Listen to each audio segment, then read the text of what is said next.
understand that. But if we take it in that if we take it like that, we can buck up. Let's be careful. Let me see. Who works? We have no government employee.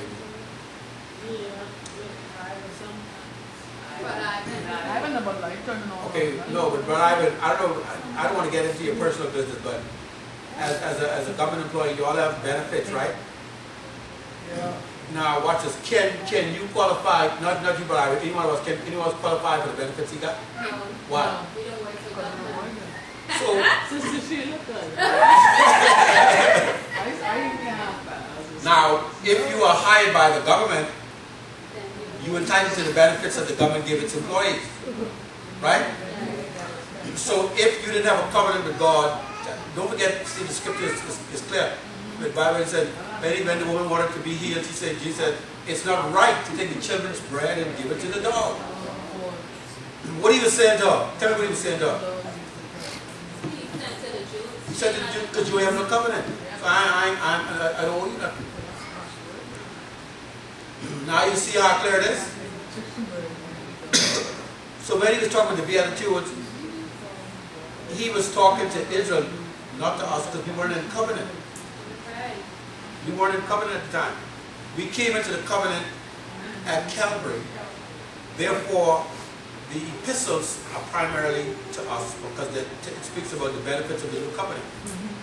Remember, I put this on Facebook. Some of you may want to write this down. In the Old Testament, Jesus is predicted. Got that? In the Old Testament, Jesus is predicted. In the Gospels, Jesus is revealed. In Acts, Jesus is preached. In the epistles, Jesus is explained. In Revelations, Jesus is expected. If you understand that simple breakdown, you'll save yourself a lot of heartaches.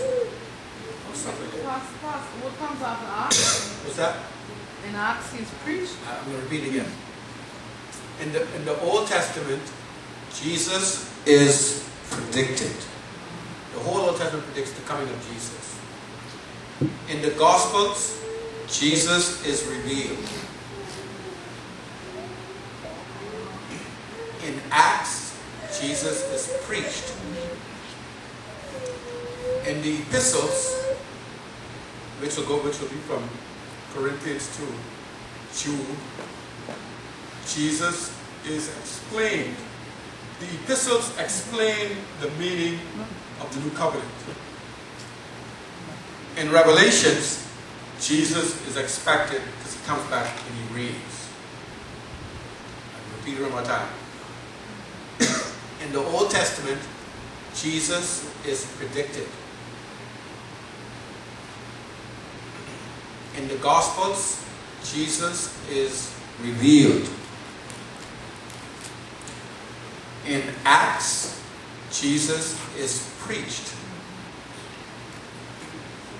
In the epistles, Jesus is explained. In Revelations, Jesus is expected. If you understand that simple format, it'll go a long way in understanding the Bible.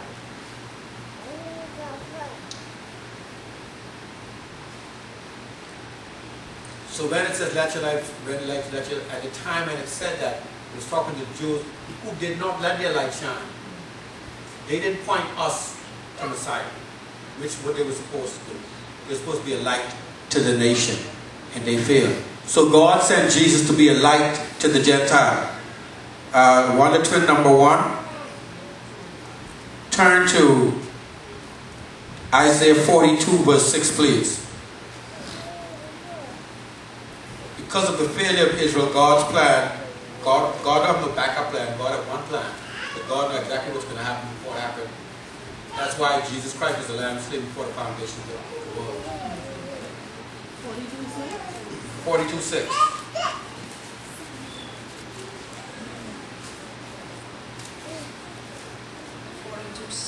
I, the Lord, will call you in righteousness. I will take hold of your hand. I will keep you and will make covenant with the people and a light to the Gentiles. See that? Jesus became a light to the Gentile. Turn to 49 verse 6, please.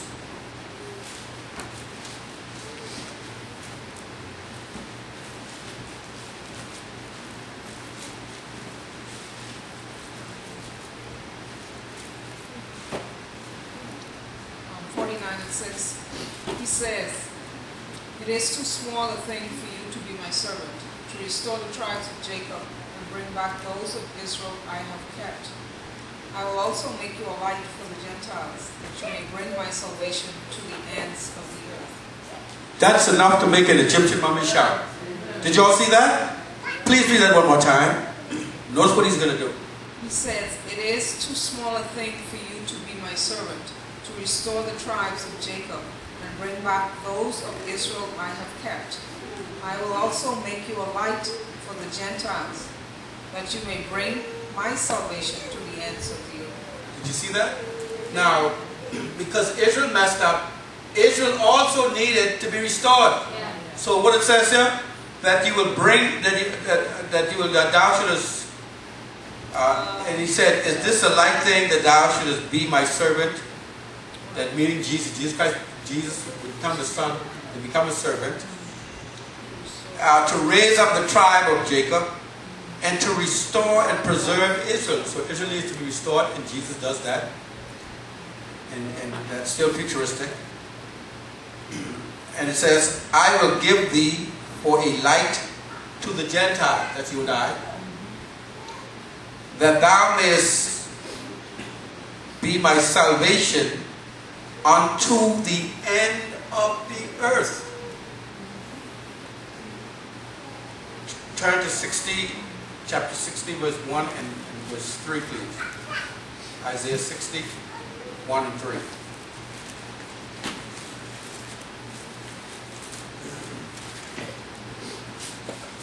Before you read it, this here is the millennial kingdom begins. Okay, this is the millennial kingdom. Watch what it says. Please read it. 60 was 1 and 3 or 61? 60 verse 1 and verse 3, please. "Arise, shine, for your light has come, and the glory of the Lord rises upon you. Nations will come to your light, and kings to the brightness of your dawn." Did you see that? This is the millennium. The millennium is now in session. And Jesus Christ, the light of the world, is risen. And it says, "And the Gentiles shall come to thy light, and kings to the brightness of thy rising. Oh, help me, Holy Ghost." Great God from Zion. So, Israel failed. God sends his son to be the light, to restore Israel and to be a light to the Gentiles. Since Israel failed, God had said, "I got to come and do it myself." So he became man. So he say, "What about us? What are we? Aren't we light?" No. We are children of light. He has called us out of darkness into his marvelous light. There's only one light, and that's God, Jesus. Watch this. So who are we? What are we? We are witnesses.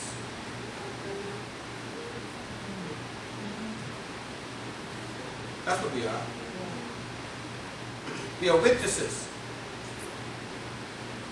But I believe